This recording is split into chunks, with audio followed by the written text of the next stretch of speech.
100 días llevamos ya de cuarentena en la Argentina. ¿Cómo? Sí, 100 días. No es poca cosa.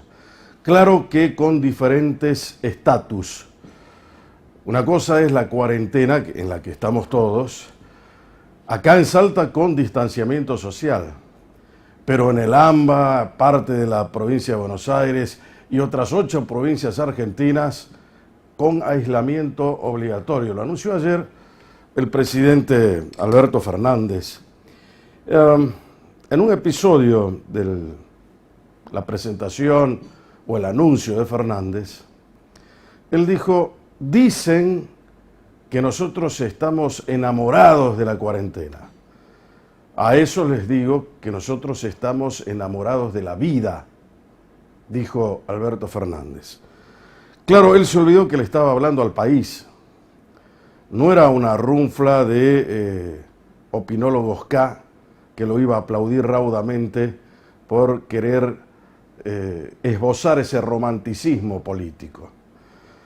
Ya dije varias veces que cuando estamos diseñando un país en medio de un problema tan terrible como es el COVID-19, hay que ser absolutamente serios. Esa pretensión de ser serios no puede abandonarse. En la medida en que queremos mezclar la política y el rédito electoral con lo que debe ser, estamos en un problema. Los vi ahí a los 3, como lo han anunciado siempre. Estaba Kicillof y también el jefe de gobierno de la ciudad de Buenos Aires. Parece que las asperezas entre ellos todavía subsisten, claro que con distintos matices. Te digo esto porque es importante analizar todo. Hay gente que pone inclusive a alguien que describa el lenguaje corporal que tienen los señores para entender hacia dónde van. Mirá la nimiedad que pareciera ser, ¿no? En lo que nos extraviamos los argentinos para poder interpretar a nuestros empleados. Porque en ese contrato social, donde hay un mandante y hay un mandatario, se supone que el mandatario estaría obligado a rendir cuenta de sus actos en la medida en que el mandante, que es el pueblo, se lo pida. Acá nosotros tenemos que conformarnos simplemente con interpretaciones que en algunos casos son antojadizas. Ese romanticismo al que hacía alusión hace un momento tiene que ver con esto. A mí me gusta fundamentar, me gusta argumentar. No se trata del capricho o del absolutismo racional, donde cada uno expresa y cree que lo que uno expresa es la única y pura verdad. Cada uno de nosotros es dueño de una verdad relativa. Ese es el caso mío. Yo no impongo mi verdad, cada uno escuchará y saquen sus propias conclusiones. En un país como este, donde hay un presidente enamorado de la vida y un equipo de gobierno que lo acompaña, no lo ha dicho una vez, desde el momento mismo en que un día 20 de marzo largó el tema de la famosa cuarentena, dijo que lo más importante era la vida. Ahora, ¿quién, signo de interrogación, no está de acuerdo con eso? Todo el mundo. A partir de la vida se consagra la persona y a partir de la persona el resto de los derechos. Eso es normal, es lógico. Lo que no es lógico es pretender preservar la vida, consagrar la persona, pero sin ningún derecho. Ese es el caso mío, eso es lo que apunto como un error tal vez de interpretación. Y en ese sentido me conmueve el tema económico de la Argentina. La economía argentina sigue cayendo. Según el último pronóstico de grandes consultoras internacionales, vamos a caer un 9,9% el PBI este año, y el año que viene, que se suponía que podía crecer un 1,6%, tampoco va a crecer. Además son pronósticos, nada de eso se supone que es la verdad absoluta, porque en un mundo globalizado, donde la mayoría de las naciones está en crisis, quiero saber cómo le puede ir a la Argentina cuando desde hace 80 años estamos mal parados. Entonces, no es lo mismo Australia, Nueva Zelanda, Canadá que la Argentina.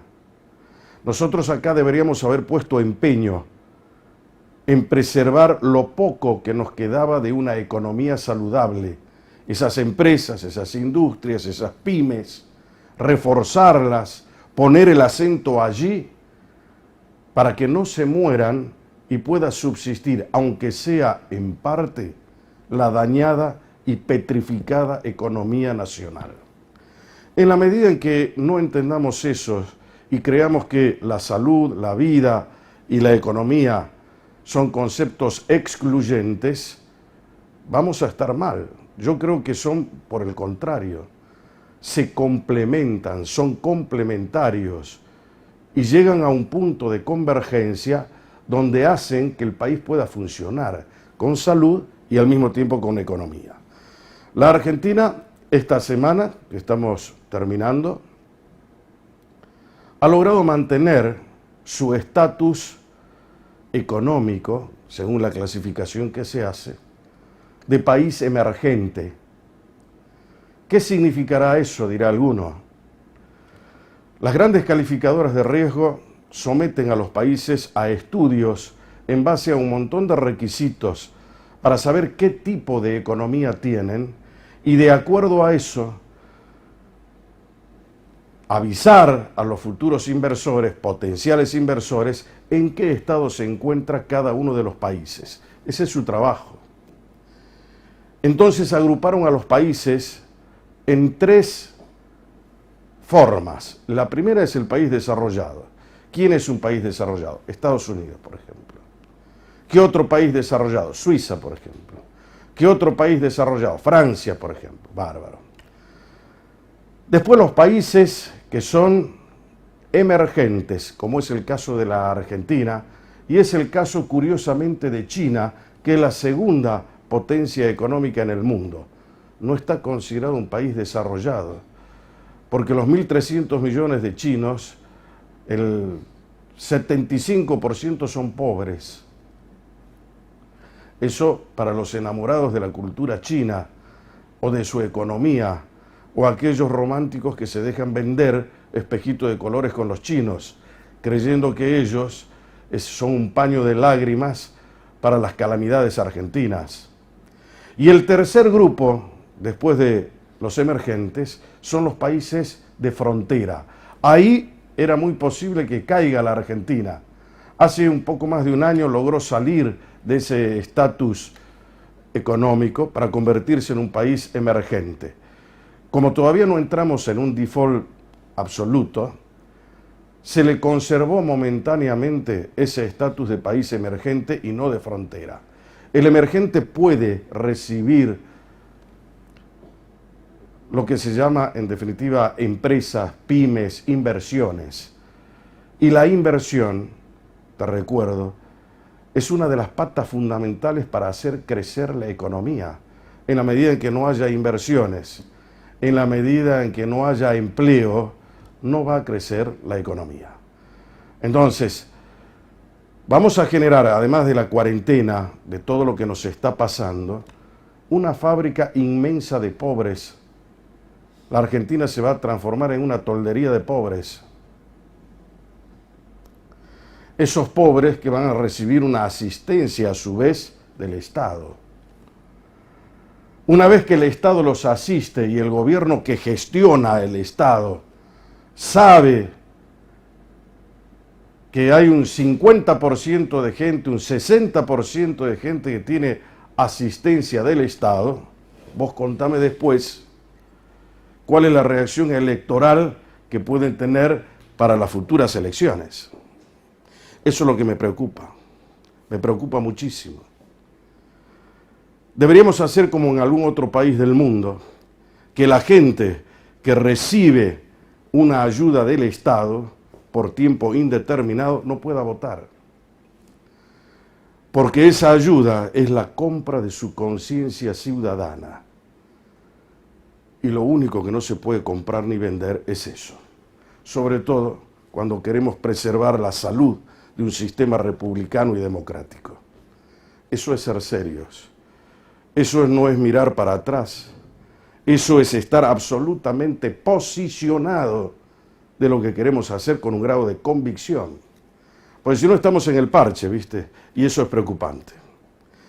Acá en Salta hubo una denuncia de un diputado, una denuncia penal a un ex ministro de Urtubey, el ministro de la Primera Infancia, que según dicen debería haber rendido en todo caso algo así como 5.000 millones de pesos. Yo no sé si el cálculo que ha hecho este diputado es auténtico o por lo menos responde a la precisión con la que se informó, no lo sé. 40 millones de dólares dice que recibía ese ministerio para poder ejecutar la función que se tuvo en mira cuando se creó el Ministerio de la Primera Infancia. El resultado, según el gobierno de Urtubey, fue la disminución de la mortalidad materna y la disminución de la mortalidad infantil. Ayer a la mañana, cuando hablaba con el superministro Villada del gobierno actual de Sáenz, me decía: Jorge, nosotros desde un principio consideramos que en la gestión nuestra de ganar las elecciones, quiere decir que lo habían pensado antes de ganar, sabíamos que ese ministerio no iba a existir. Yo, personalmente, como periodista, pensé que había sido un error, tal vez mi ingenuidad. Nadie es perfecto, ¿no? Entonces Villada me dijo eso. ¿Y por qué?, le pregunté. Sencillo, porque para nosotros nunca logró los objetivos que se suponía iba a lograr. Quiere decir que lo que logró el Ministerio de la Primera Infancia es simplemente alzarse con una clandestinidad en cuanto a los fondos que manejó y recibió. Vamos a ver qué pasa con eso. Es preocupante, sobre todo cuando estamos hablando de gente que se muere de hambre, que no ha sido asistida, y que por ese tipo de razones todavía tenemos una pobreza endémica en el norte de la provincia. Pero es una cosa que lo hemos dicho ya hasta el cansancio y no quiero ser pesado con el tema.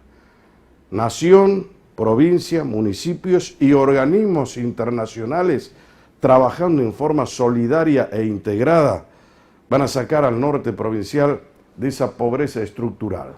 No crean que va a ser un gobierno provincial solamente, ni uno municipal.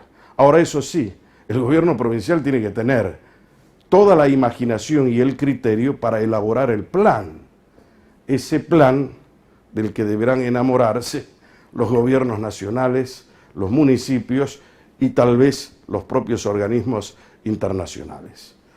En la noche de hoy, ya que hablaba hace un momento de democracia republicana, y la democracia republicana está íntimamente conectada con esto que nosotros llamamos la institucionalidad. Hay un foro de observación de calidad institucional en Salta que se llama FOSIS. No es una institución antigua, muy por el contrario, debe tener 1 año y medio.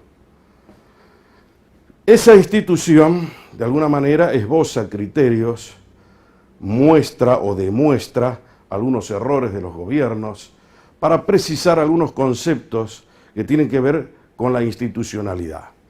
O sea que su cometido y su objetivo, diría yo, que son importantes en la medida en que sean objetivos, en la medida en que sus integrantes no pierdan esa objetividad y quieran convertirse en vedettes de la institucionalidad. Vamos a estar hablando esta noche con un hombre que sabe mucho de eso, para que juntos analicemos un poco en esta noche de sábado lo que nos está pasando. Por eso es importante que te quedes acá conmigo, porque si no quieres perder el rumbo, brújula, para jamás perder el rumbo. Ya vengo.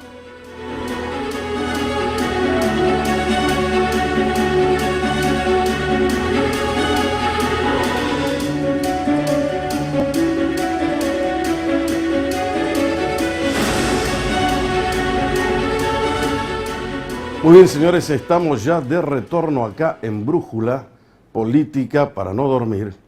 Como te decía hace un instante en la presentación, vamos a estar hablando de un hombre que es un salteño de profundas convicciones, un hombre que ha tenido una trayectoria dilatada en la justicia, un jurisconsulto, ¿por qué no?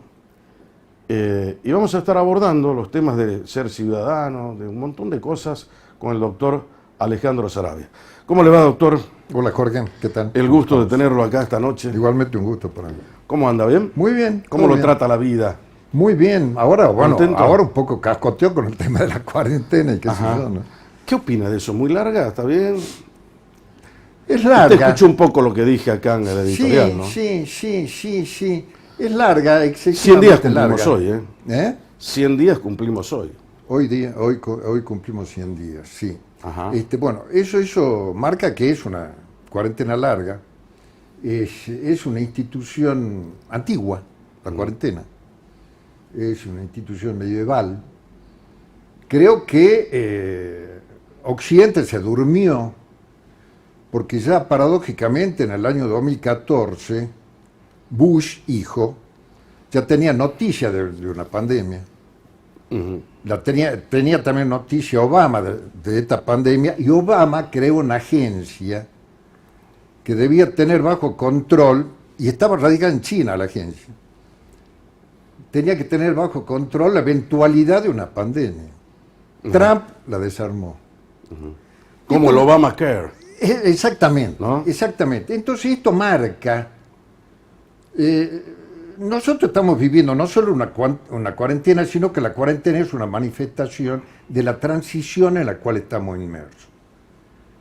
Marca una transición en Occidente, que vamos a ver cómo se acomoda. ¿Por qué? Porque convive paradojalmente con una crisis de liderazgo en Occidente. Ajá. Entonces esto va a ser muy difícil, esta transición, porque la única líder que más o menos se mantiene con su prestigio, que es la fuerza que otorga, la autoridad que otorga a los líderes, es el prestigio, es Angela Merkel. Se retira el año que viene. El año que viene se supone que concluirá esta pandemia y China va a emerger con toda su fuerza. En un tablero pateado. Todo pareciera indicar que Trump no va a ser reelecto. Biden está... Joe Biden. Sí. ¿Le ganará Joe Biden, el demócrata? Pareciera que sí, pero Ajá. yo creo que está viejo, que tampoco tiene no es Obama. Hay una carencia de líderes en el mundo. Bueno, ese es En el tema. mundo. Ese es el tema, sobre todo en el mundo occidental. Entonces todo pareciera indicar que la brújula Esta.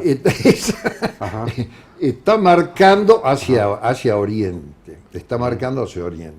Ahora, como recién decías vos en tu editorial, los orientales, como los chinos, no son nene de pecho. No, ¿qué van a hacer? No son nene de pecho. Claro. Es una cultura de 5.000 años, es una cultura sufrida, pero es una cultura... Y de grandes pensadores. y de grandes además. pensadores. Y muy Ahí lo tiene usted pulida. a Confucio, Sí, a sí. Lao Tse. Sí. ¿Se acuerda de Lao Tse? Sí, Bueno. sí, Grandes pensadores que dio China. sí. Ahora, lo peor de China vino curiosamente el siglo XX. En el año 1949 se reconoce un nuevo país que se llama República Popular China, que nace de la mano de Mao Zedong, Así es. o de Mao Zedong, como quieran, Así es. ¿no? Hasta el año 76, en que viene ya Deng Xiaoping. Esa apertura comercial es la que dio la China que conocemos hoy. La China antigua, la China esa de Confucio, de Lao Tse, de los grandes pensadores y filósofos chinos, Buda en Oriente también, han hecho la diferencia con Occidente. Nosotros hemos tenido grandes pensadores también, dentro de lo que ha sido el sistema romano, y para qué vamos a hablar del griego, ¿no? los grandes filósofos griegos, socráticos, presocráticos. Ahí está como para manejar un paralelismo entre lo que es Oriente y lo que es Occidente. Ahora, todo cayó, todo eso que estamos hablando, cayó dentro de lo que se llama la globalización comercial y económica del mundo, donde ganó una sola teoría, el pragmatismo y el relativismo. No sé si usted lo leyó al Papa emérito, a Benedicto XVI. No. Bueno, Benedicto XVI, en mi opinión personal, es uno de los grandes filósofos contemporáneos que tiene la Iglesia Católica hoy, ¿no? Y Benedicto habla precisamente de lo que es el relativismo como un desvalor al cual jamás la humanidad debería llegar. En otro momento y otro día te vamos a explicar bien eso. Pero es interesante eso porque lo trae a colación el doctor Alejandro Saravia. Quiero preguntar una cosa, Sí. como para que la gente entienda por qué está usted aquí. Ajá. Usted es salteño. Sí. ¿Hace cuánto tiempo que es abogado? ¿Se acuerda? Sí. Yo me recibí en el año 72 ¿Dónde? en Buenos Aires, en la Ajá. UBA. ¿Cómo era la UBA en ese momento? ¿Se acuerda? Sí. ¿Era la misma facultad que tenemos hoy? No, no, no. Conservaba su prestigio. Ajá. Incluso la República Argentina era distinta. Por ejemplo, Luis Alberto Romero marca que la crisis, la última crisis ya, y la decadencia final de Argentina comienza precisamente en el año 74.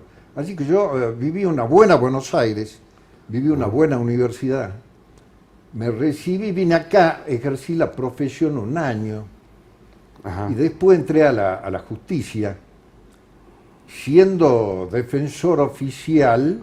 ¿Por qué entró a la justicia? Porque- ¿Le gustaba la judicatura? No, comencé a trabajar con mi hermano mayor, Luis Adolfo, en el estudio, El Oviche. el Oviche. Sí, Oviche era mi viejo, en realidad, él heredó. hereda el apodo. Ajá. Sí, trabajé un año, bueno, somos gente medio temperamental, entonces nos aguantamos un año nomás, Ajá. y entré a la justicia. Y en el año 77, siendo defensor oficial, presento un amparo fuerte, porque me cae una persona diciéndome: doctor, me quieren matar. Y le digo: ¿quién le quiere matar? La policía. ¿Y cómo sabe que eran policías? Bueno, porque llegaron un patrullero con un uniforme y se identificaron como policía. Ajá. Entonces le digo: vamos a hablar con el juez. No, de ahí vengo. Ajá.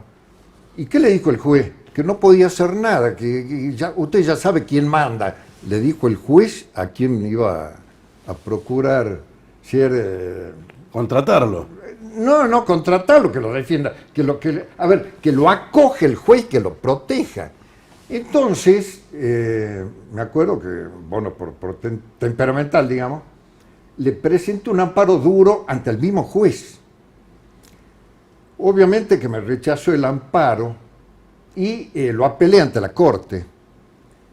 Y la Corte me lo rechazó por exceso de vehemencia en el ejercicio de la defensa.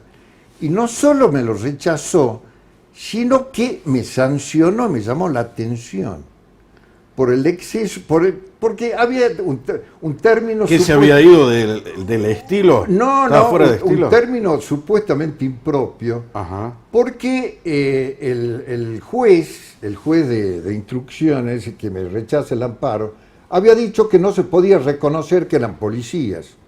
Entonces yo dije, bueno, apelé a una figura común. Si algo ladra como perro, mueve la cola como perro y camina como perro, es perro. O sea, no es tan abstracto, ¿no? Lo estamos viendo. Y bueno, Sí. Ajá. entonces me sancionaron por exceso de vehemencia y entonces renuncié. Ajá. Renuncié, me fui a la profesión, tuve un año y pico en la profesión, y ahí también defendí a varios. Tuve un entredicho en el entonces con el jefe de policía, que en ese entonces era Gentile. Ah, mire usted. Sí, y un amigo que era militar, capitán de inteligencia, que estaba en el comando en la calle Belgrano, me llama y me dice, che, Alejandro, acá hay una fotografía tuya. Ah, Esta es la primera vez que lo cuento. a ver. Acá hay una fotografía tuya, venite. Entonces me fui al comando solo, Estamos hablando año. año 70, principio del 79. Estábamos todavía Principio del bajo 79. la Sí, época no, militar, sí, sí, claro. sí. La Principio dictadura del militar. 79. Entonces me dice, y me muestra una ficha con una foto mía, efectivamente, y decía DS no identificado. ¿Qué significa Y le eso? pregunto, "Che, ¿qué significa DS? DS. Delincuente subversivo no identificado. Ah, o sea que lo tenía como delincuente usted. Sí, y al poco tiempo, a los pocos meses, que era un amigo, el capitán aparece muerto, el capitán, porque supuestamente se le había escapado un tiro dentro del comando de inteligencia en la calle Belgrano a un compañero de armas. Medio sugestivo el tema, Entonces ¿no? yo digo, la cosa viene pesada acá, y justo en ese entonces llegó, agosto del año 79, un hermano de mi madre, que era entrerriano, Arturo Echeverri, que era el dueño del diario de Paraná. Y me dice, porque cayó a Salta, sin preaviso. Y me dice, Estos son los Alejandro... Echeverri de la rural, ¿no? El que fue Sí. presidente de la rural. Sí. Me dice, Alejandro, vámonos a Paraná, porque aquí nadie te quiere. Y entonces, bueno, me fui. Y me fui, me acuerdo, el 15 de septiembre de 1979, el día de la procesión. Agarré mi perro, mi auto, en ese momento estaba separado. Agarré mi perro, mi auto y me fui a Entre Ríos y me radiqué ahí hasta el año 83. Hasta el advenimiento de la democracia. Claro, y volví acá en junio de 1983. ¿Y qué hizo cuando volvió? Cuando volví, ¿Abrió su estudio? abrí el estudio, siempre abrí el estudio, me ofreció el doctor Salum Amado que fuese su asesor, su director de asesoría jurídica en la UNSA, en la reorganización de la UNSA.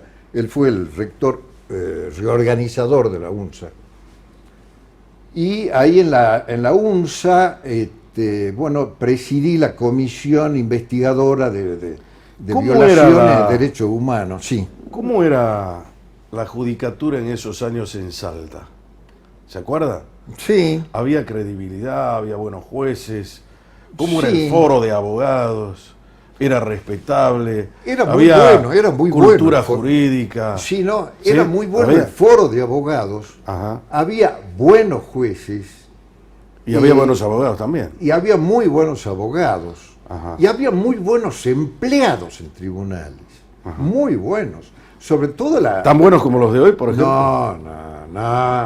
¿Por qué no? No hay punto Lo de veo muy comparación. enfático. Dice, no. ¿por No, qué? no hay punto de comparación. ¿No? No hay punto de comparación. ¿Pero por qué? ¿En qué Una sentido? encargada de mesa de entrada en ese entonces, cuando lo veía llegar al abogado, sabía el expediente que venía a buscar y ya se lo tenía listo porque lo vea. Y eso que no había internet en esa época. Nada. No trabajaban online. Nada. No había home office. Exactamente, Ah. nada. No. Era una buena judicatura, un buen foro de abogados, era gente interesante, había un muy buen colegio de abogados, Ajá. se hacían asambleas duras, Ajá. pesadas en contra de la dictadura. Antes ¿Cómo de- era la Corte de Justicia de esa época? La Corte de Justicia estaba integrada, a ver, cuando yo estaba como defensor oficial, había un muy buen presidente que fue Julio Torino. Estamos hablando de la década de los 70. Ajá. Un señor. ¿Cuántos miembros tenía la Corte Tenía 7 miembros. en esa época? 7 miembros. Y estaba dividida en salas. Mirá lo que le estoy preguntando al doctor Sarabia. En esa época, estamos hablando de los años 70, Sí, la 70. década de los Claro, 70. Ah. La población de Salta en ese momento era 230.000 habitantes. Sí, era una ciudad. No llegaba más de eso. Sí, ¿no? con tamaño Claro. nacional, digamos. Claro, bueno. Tenés 7 miembros. O sea, Ahora tenemos 9. 9. Y tenemos 700.000 habitantes en la ciudad, pero tenemos 1.300.000 en la provincia. Ah. Ahora, en aquella época la provincia tendría algo así como 600, me imagino. 600, sí. En la 600 década de mil- los 70. 600.000 La habitantes, provincia más o estoy menos. hablando, ¿no? Sí, no, la provincia. Claro. Sí, ¿Y cómo era? Eso es lo que quiero que me cuente. ¿Cómo usted percibía a la corte, a la judicatura, el grado de confiabilidad, de calidad? Usted me acaba de hacer revelaciones que son nuevas Sí. y las trajo a comparación incluso con lo que pasa hoy. Me dije que hay una diferencia. Sí, a ver, era gente de prestigio, era gente que, a ver, que culminaba su carrera profesional en la Corte de Justicia. Entonces era gente respetada. Se vivía el avatar de un gobierno militar a nivel nacional. Había gente que, bueno, que se fue con el golpe del 76. Y los gobernadores de esa época, está bien que estamos hablando, En esa época estaba Ulloa de gobernador. claro, estábamos dentro del proceso, pero usted Sí. se debe acordar tal vez antes de que se haya interrumpido el proceso democrático. La Corte de Justicia, usted me dice, tenía filtro. O sea, llegaban la gente que estaba culminando su carrera Sí, por sí. su grado de cultura jurídica. Sí, me tenía imagino. prestigio, sí. No era, digamos, la tentación de los gobernadores de tener un blindaje jurídico, Claro, a ver. un blindaje legal. Lo que pasa es que Entiende lo que le digo, ¿no? Sí, A ver. sí, entiendo perfectamente. Sí, Yo llego acá a fines del año 72, 73, dentro, bueno, que culminaba ya el gobierno de Lanusse a nivel nacional, culminaba acá el ciclo de Ulloa y el que concluyó, que no era Ulloa, sino era Plaza, el que Sí. concluyó la gestión. Edgardo Plaza. Claro, y comenzaba todo el proceso turbulento de las elecciones del año 73, en la que triunfa a nivel nacional Cámpora y acá triunfa Ragone, que era un periodo turbulento, era un periodo Y turbulento. fíjese si no era turbulento y acá desapareció Ragone. Claro, sí. ¿No? Un periodo turbulento.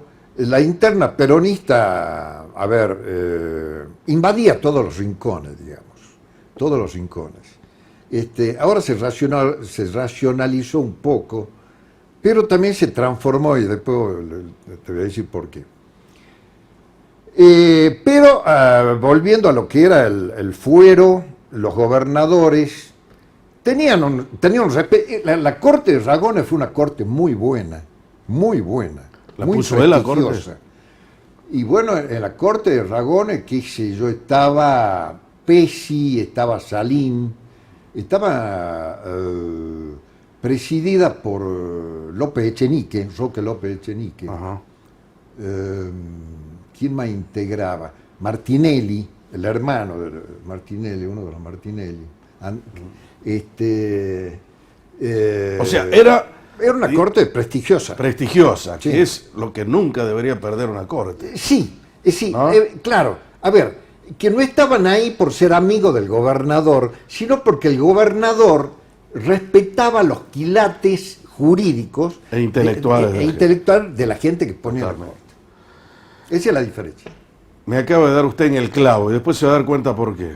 Estamos silvanando entre usted y yo este reportaje, esta charla, es una Sí. charla. El doctor que está sentado acá al lado mío se llama Alejandro Saravia y es un hombre muy conocido en Salta. Yo me animaría a decir que no conoce Salta el que no lo conoce usted, ¿no? No es para Está así como Cuchi le Samón, más o menos. Dame un minuto de pausa y vuelvo con Alejandro Saravia. Dale.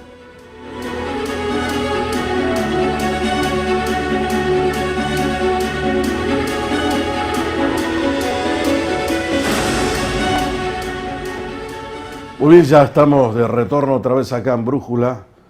Me acompaña en la noche Alejandro Saravia, abogado, está contando pinceladas de su vida, pero que tienen, digamos, un sabor intenso en la medida en que las entendamos por qué estamos preguntando esas cosas. Habíamos hecho ya ese análisis comparativo de las cortes, lo que era la judicatura de esa época con la que tenemos hoy, eso usted lo ha hecho espontáneamente. Ahora, me llama mucho la atención porque vamos del 83 para acá. Sí. Hagamos un anclaje en el año 83, ¿tá? Recuperamos nosotros la democracia. Se supone que con la democracia no solamente se come, se educa y no sé cuántas cosas más se hace según Alfonsín, sino que tiene que haber institucionalidad, tiene que haber justicia, ¿no? Bueno, lo que no debe haber nunca es impunidad. La Argentina adolece precisamente de los dos problemas. Tiene una pésima justicia y además tiene impunidad. Para que eso no ocurra, hay un solo antídoto, me imagino yo, usted sabe más que yo, que es buscar a los mejores hombres para que con un grado de convicción evidente hagan justicia y no sea el reino de la impunidad. Para eso, bueno, del 83 a esta parte no hubo ningún gobernador que se haya abstraído de la tentación de nombrar a los miembros de la Corte, y tampoco presidente argentino que no haya hecho lo propio a nivel nacional con la Corte Suprema de Justicia. Entonces, ¿cómo observa usted todo eso? La primera corte, la primera corte de Roberto Romero fue una buena corte. Ajá. En esa época creo que eran 5. Eran 5, estaba Richard Raimundín, ahí estaba Pesci. Ajá. Era una buena corte, estaba Salim también en esta corte. Era una buena corte. Creo que ahí estaba Roque López Echenique de presidente. Era una buena corte. Se hace una reforma constitucional en el año 86, que es una buena reforma, es una buena constitución. Ahí no se estipula la reelección del gobernador. El mandato del gobernador era 4 años sin reelección, cosa que para mí es saludable. Después comienza, digamos, la declinación del Poder Judicial. Después de... ¿Cuál es el diagnóstico suyo? ¿Por qué usted cree que declinó después? Estamos hablando del año 86, ¿usted cree que declinó o un poco después? Después de la primera corte de Roberto Romero, que era una buena corte, comienza la declinación del Poder Judicial. Estamos hablando del año 92, ¿será? Claro, comienza, digamos, a ver, vamos de lo general a lo particular. En Salta existe un régimen político de partido hegemónico. Entonces, este partido hegemónico se filtra, la influencia del partido hegemónico se filtra en todos los poderes, también en el Poder Judicial. Y comienzan los gobernadores a designar no a gente de prestigio, sino a amigos, amigos o asesores del gobernador. Y ahí comienza, por ejemplo, para marcar la declinación del sistema político. Yo me acuerdo en el año 85, yo era apoderado del radicalismo en ese entonces, y una vez voy a la legislatura y lo veo a Roberto Romero, que iba a negociar con su bloque porque necesitaba la sanción de una ley, no me acuerdo de qué ley, pero iba el gobernador a negociar con el bloque. A partir de, por ejemplo, del hijo de Juan Carlos Romero, ya a los diputados lo manejaba por teléfono su secretario privado. Entonces, esto es una manifestación concreta de la decadencia del sistema político. En el 86, digamos, el gobernador tenía que ir a la legislatura a negociar con los diputados. Ya en el 90, los diputados eran manejados por teléfono por el secretario del gobernador. ¿Eso que me está contando usted, alguna vez lo charlaron en el FOSIS?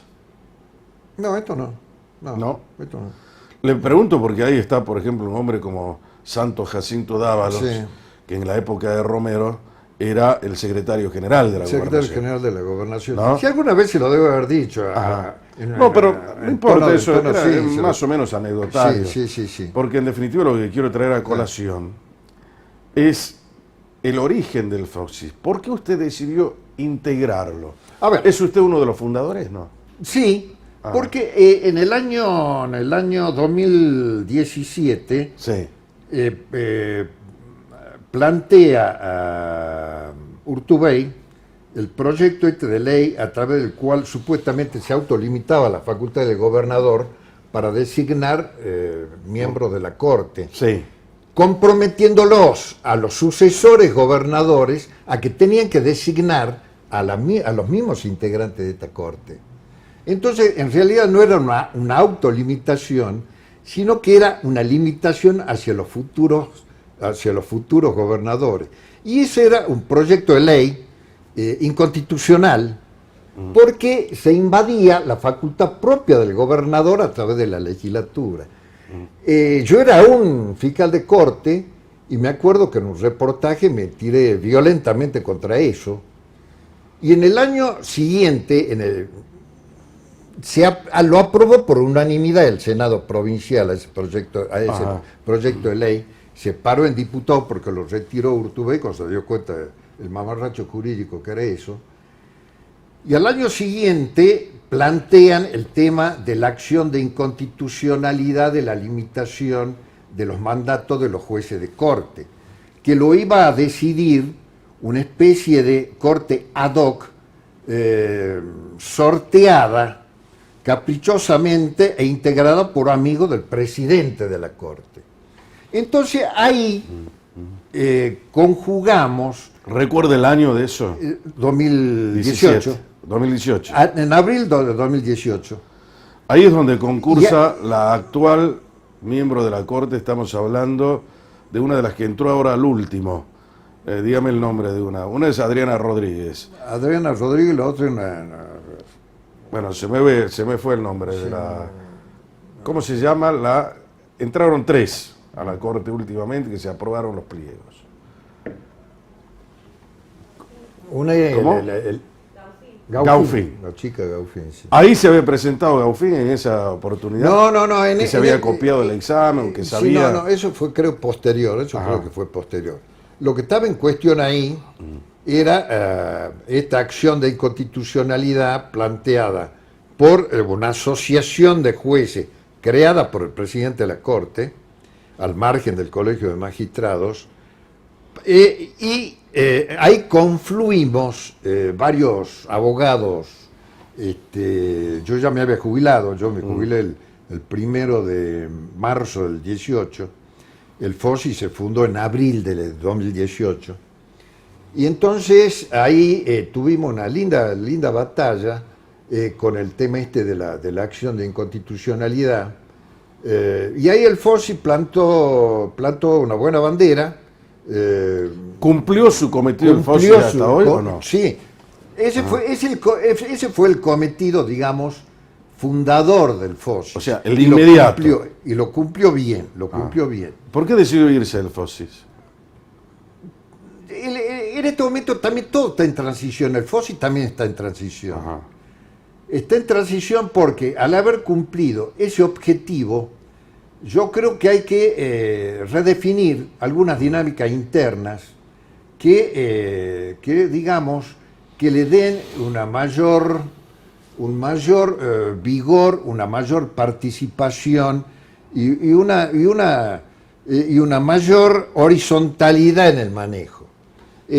Por eso me aparté. Volverá en algún momento. En algún momento posiblemente después de discutir alguna dinámica interna. ¿Puedo volver o no? ¿Fue un gran crítico usted del gobierno de Urtubey?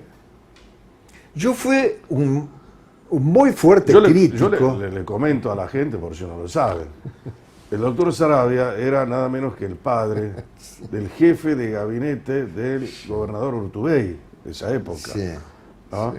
Así que me llamó mucho a la gente le llama. A mí como periodista no, porque en definitiva soy capaz de comprender todo.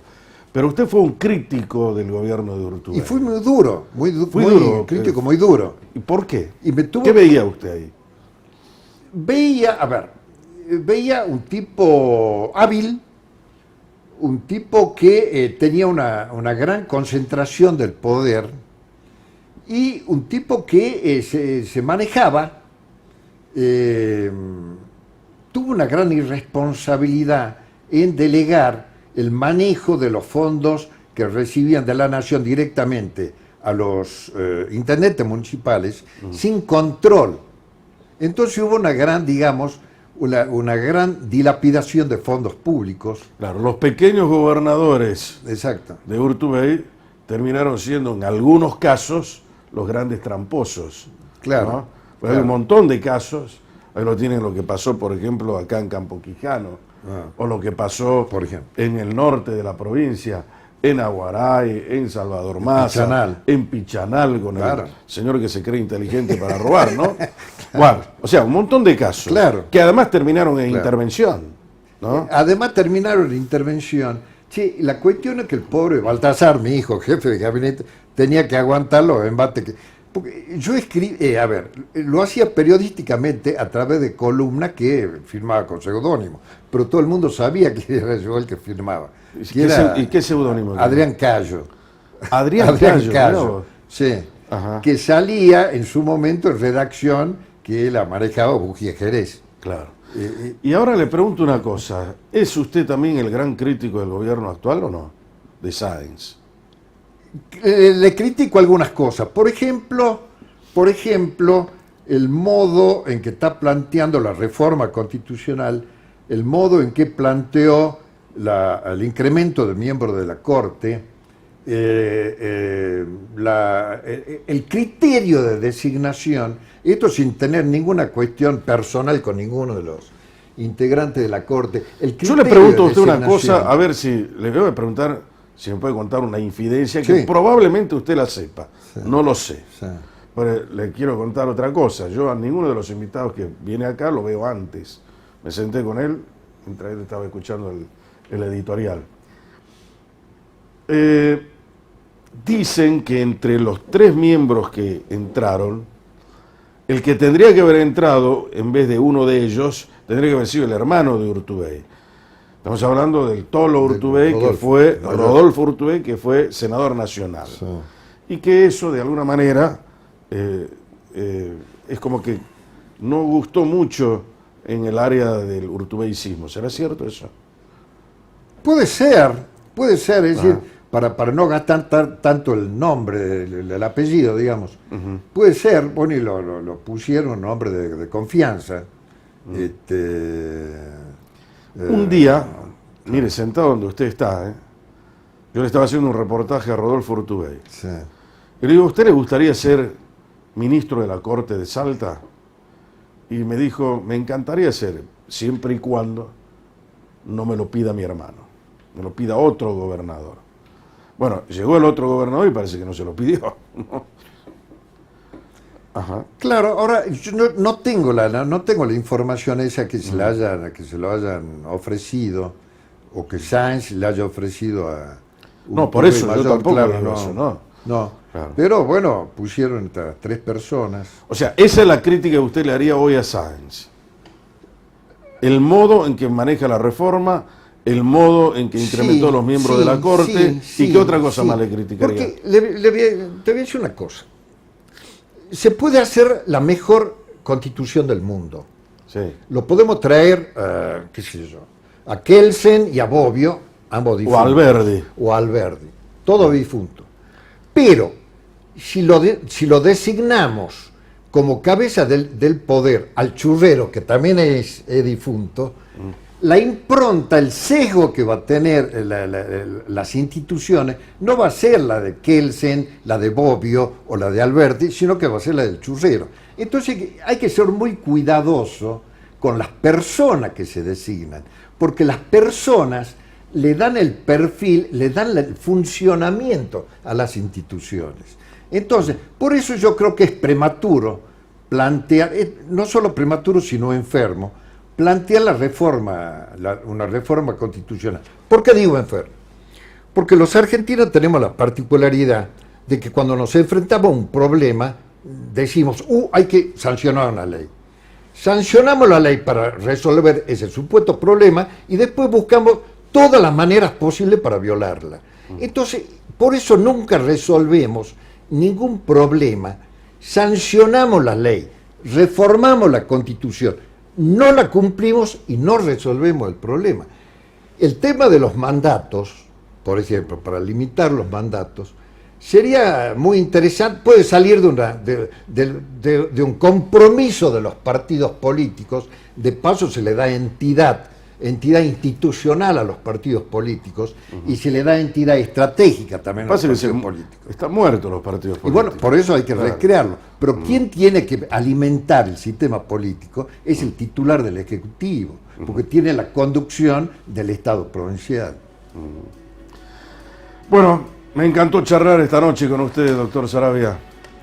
La verdad que hay cosas que hay que repensar mucho, ¿no? Sí, en Salta sí, y en el país. Sí. Ojalá que estas provincia quiere decir territorio conquistado. Claro. Eso quiere decir provincia. O sea que el centralismo no nos termine conquistando a nosotros, seamos siempre provincianos. Por eso le digo, en la medida en que eso también cambie conceptualmente para nosotros, ¿no? ¿La pasó bien? Muy bien, muy bien. Me quedé con la asignatura pendiente, lo voy a tener que leer de Benedicto XVI. Léalo, no se va a arrepentir. Señores, hasta acá llegamos esta noche con Brújula. Es muy importante que si vos no querés perder nunca el rumbo, Brújula. Hasta la próxima semana.